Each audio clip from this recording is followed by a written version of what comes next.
इस मामले में दो तीन बातें मैं आपको बताऊं। एक तो कॉलेजियम की बैठक ने कल जस्टिस यशवंत वर्मा को इनके parent high court Allahabad high court transfer करने को अब उसकी अनुशंसा कर दी है, केंद्र को भेज दिया है वो प्रस्ताव। अब लेकिन इलाहाबाद हाईकोर्ट की जो बार एसोसिएशन है वो इसका सख्त विरोध कर रही है और वो तो कह रहे हैं कि हम हड़ताल पर चले जाएंगे। सांकेतिक हड़ताल वो कर ही चुके हैं एक बार, तो अब ये देखना होगा कि ये नया विवाद ना खड़ा हो जाए। लेकिन दो बातें मैं आपको इसमें बताना चाहता हूं। कल एक स्टेटमेंट पूर्व न्यायाधीश जस्टिस डी वाई चंद्रचूड़ का आया। उन्होंने कहा कि हमारे पास कोई जांच एजेंसी थोड़े है जुडिशरी के पास कि हम ये जो जांच कमेटी जैसे ये बनी है, हम किसी मामले की जांच करते हैं, हमारे पास कोई एजेंसी नहीं है कि हम जांच कर पाएं। पुलिस को हम इन्वॉल्व नहीं करते क्योंकि हम लोग पुलिस पर भरोसा नहीं करते ऐसी जांच में, ऐसा उन्होंने कहा। तो ऐसे किसी एजेंसी के अभाव में कैसी जांच हो पाएगी? अब जैसे यहीं पहुंची है ये टीम, अब वो तो कमरा खाली है, 14 तारीख से जो है वो ऐसे का ऐसा ही है, उसको ना पुलिस ने सील किया, वहां से जले हुए नोट अभी भी बाहर कूड़े में जो है वो बरामद हो रहे हैं। तो अब जब वहां पर टीम पहुंची होगी तो क्या ही पाया होगा टीम ने, और वहां से जो रिकवरी हुई थी उसके बारे में कोई बता नहीं रहा है, ना पुलिस बता रही है ना सरकार बता रही है कि वहां से मिला क्या आखिर। जो सुप्रीम कोर्ट ने जो कुछ डाला पब्लिक डोमेन में उसमें भी उसका जिक्र नहीं है। दूसरा, कल हमारे एक प्रोग्राम में हाईकोर्ट के दिल्ली हाईकोर्ट के एक रिटायर्ड जज SN ढींगरा साहब आए थे। ढींगरा साहब ने वो तो खुलकर वकालत कर रहे थे कि इस मामले में जैसे एक आम व्यक्ति के मामले में पुलिस की जांच होती है, वो पुलिस की जांच बैठानी चाहिए, ये जुडिशरी की जांच से हासिल नहीं होगा, कुछ उनका ये कहना था। और इसमें अब जो एक जांच एजेंसी पुलिस जैसी होती है या आप किसी और एजेंसी को देना चाहें, ED को देना चाहें, तो उसको ये जांच सौंपी जाए ताकि कोई इसमें जल्द जो है वो तथ्य सामने आ सकें। त्रिपाठी जी, नहीं, इसमें कोई संदेह होना चाहिए क्या?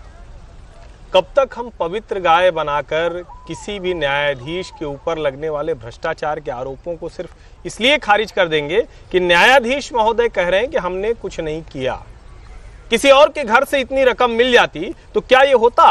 और बहुत दुर्भाग्यपूर्ण है, सर्वोच्च न्यायालय के कोलेजियम ने जो फिर से पेरेंट कोर्ट में भेज दिया है, वहां तो हाईकोर्ट बार एसोसिएशन आज से काम से हट गई।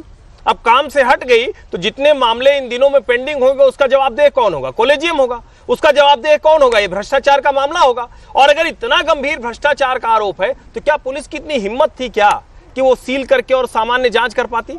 जस्टिस ढींगरा बिल्कुल दुरुस्त बात कह रहे हैं। क्यों दो लोगों के लिए अलग अलग कानून होगा?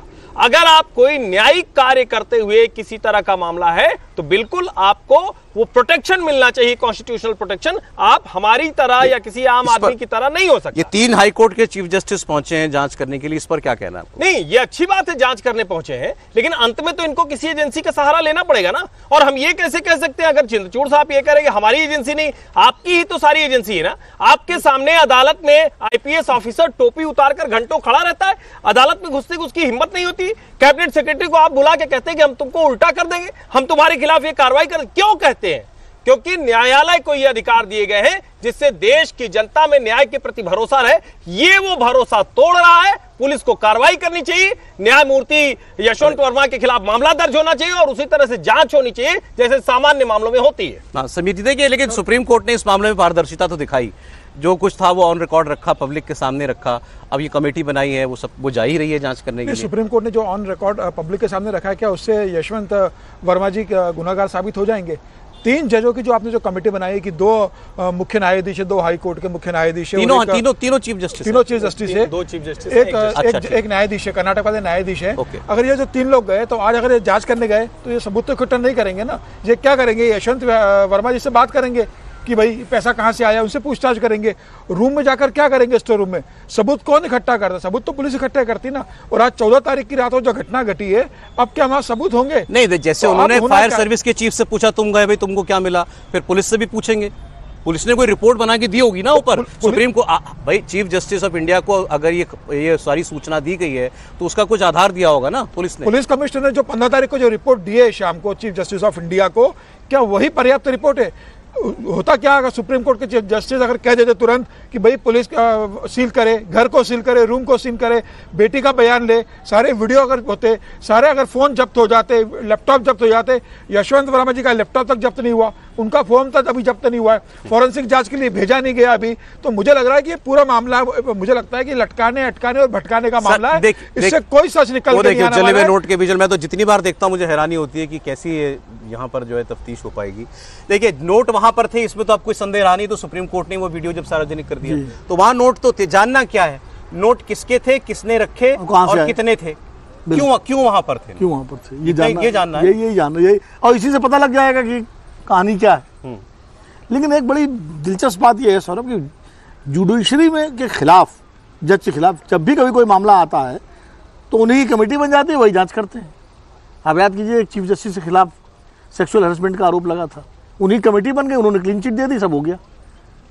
सामान्य व्यक्ति, जो हर्षवर्धन सही कह रहे हैं, अगर आप न्यायिक कार्य करते हुए आप किसी मामले में आते हैं तो आपको एक प्रोटेक्शन है, मान लीजिए सुरक्षा का। रही बात चंचूड़ जी ये कह रहे हैं कि एजेंसी पे, पुलिस पे भरोसा नहीं है। अरे भाई आप तमाम मामलों की जांच जब सीबीआई को देते हैं या पुलिस को देते हैं या एसआईटी गठित करवाते हैं नहीं करवाते हैं, तो भरोसा नहीं तो कैसे गठित करवाते हैं? देश की जो एजेंसियां हैं, प्राइम एजेंसियां हैं, ये कैसे कोई एक्स चीफ जस्टिस से कह सकता है कि हमें भरोसा नहीं पुलिस पे? तो आप फिर जांच की क्यों देते हैं जब कोई जाता है सीबीआई जांच? इलाहाबाद हाईकोर्ट बार एसोसिएशन भड़क गया है फिर बुरी तरीके से। उन्होंने पहले ही कहा था हम कोई डस्टबिन नहीं है कि आप यहाँ हम कचरा फेंक। नहीं, सही भड़के हैं, उनका भड़कना सही है, क्योंकि आप एक तरह से पनिशमेंट पोस्टिंग दे रहे हैं, तो पनिशमेंट पोस्टिंग आप कहाँ दे रहे हैं? और सुप्रीम कोर्ट ने पहले सफाई दी थी कि ये दोनों मामले अलग हैं, कोलिजियम में इनको इलाहाबाद भेजे जाने की सिफारिश करना और ये नोट मिलना है, दोनों अलग अलग बातें। लेकिन फिर हुआ वही कि भेजा गया उनको। तब तो इसका मतलब कोई और गंभीर मामला है जिसमें गए हैं। कब से इससे उत्तर भी कोई गंभीर मामला है कि supreme court, Allahabad high court bar association के अध्यक्ष की बात सुनवाता हूं। एक करप्शन के चार्ज में फंसा हुआ जज इलाहाबाद हाईकोर्ट क्यों भेजा? इलाहाबाद हाईकोर्ट का एक लंबा ट्रेडिशन है, बहुत ही अच्छा ट्रेडिशन रहा है, इतनी स्ट्रॉन्ग जजमेंट्स हैं यहाँ के जो पूरे हिंदुस्तान में फॉलो किए जाते हैं। उस हाईकोर्ट को कहाँ पहुंचाना चाहते हैं? क्यों इतनी नफरत इस हाईकोर्ट से है? हमारे उन जजेस जो यहाँ दिन रात हार्डवर्क करके काम कर रहे हैं, उनकी मेहनत को क्यों खत्म किया जा रहा है? इसलिए ये लड़ाई है।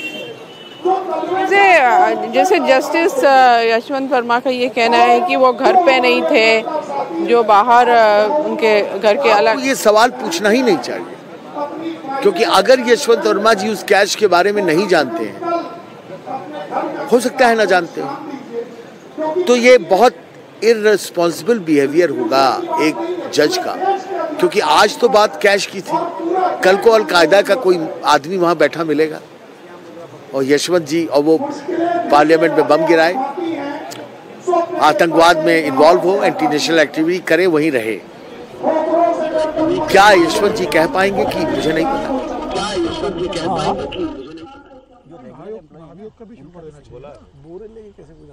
ये तो आपने देखा इलाहाबाद हाईकोर्ट जो है वो बार एसोसिएशन, वहाँ के वकील जो है वो तो अब अड़े हुए हैं कि हम इनको यहाँ तो हम नहीं आने देंगे वरना हम काम नहीं करेंगे। सर इस पर जो पार्लियामेंट में हो रहा है वो बड़ा इंटरेस्टिंग है। जगदीप धनखड़ साहब ने कल राज्यसभा में leader of the house JP Nadda ji और विपक्षी नेता खड़गे साहब को बुलाया था और उन्होंने एक स्टेटमेंट जारी किया था जिसमें सुप्रीम कोर्ट की पारदर्शिता की उन्होंने तारीफ की थी, लेकिन फिर उन्होंने कहा था कि अब आगे क्या करना है इस पर हम सारे पार्टियों के नेताओं को बुला करके चर्चा करेंगे। दरअसल 2014 में जो जुडिशियल अपॉइंटमेंट्स कमीशन बनाया गया था, एनजेएसी जो पारित हुआ था, वो बार बार उसकी बात कर रहे हैं उपराष्ट्रपति।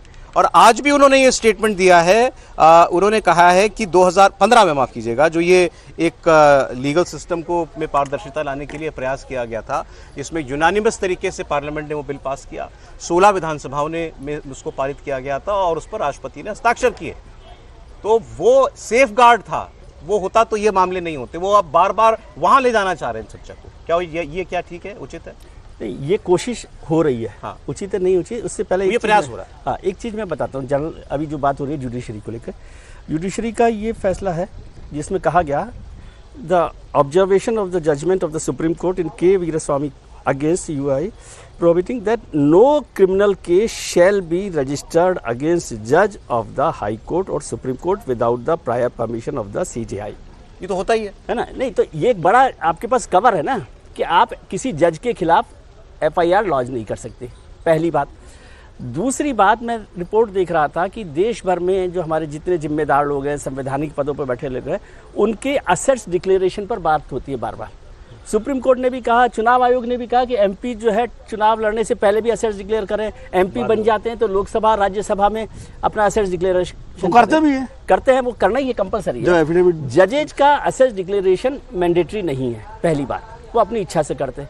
इच्छा से कितने लोग करते हैं? 749 जज हैं देश में हाईकोर्ट के, और उसमें से 40 लोगों ने किया है। ठीक है, 40 लोगों ने असेट्स डिक्लेरेशन किया है।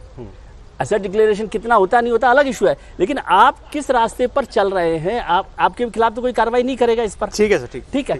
अब जो सरकार की कोशिश हो रही है एनजेसी को लेकर, वो ये कॉलेजियम सिस्टम नहीं है कि जज की नियुक्ति करता है, ये ठीक नहीं है। हाँ, हमने पहले कानून बनाया था कि इसमें सरकार का से होगा। एक ट्रिगर पॉइंट होता है उसमें कि ये ट्रिगर पॉइंट हो गया कि जजेज जी अपने आप कर रहे हैं, तो सरकार का या पॉलिटिकल लीडरशिप का उसमें हिस्सेदारी हो। और ये एक मौका मिल गया कि जब सरकार इस पर काम करे, ग्राउंड बन रहा है एनजेसी दोबारा लाने का।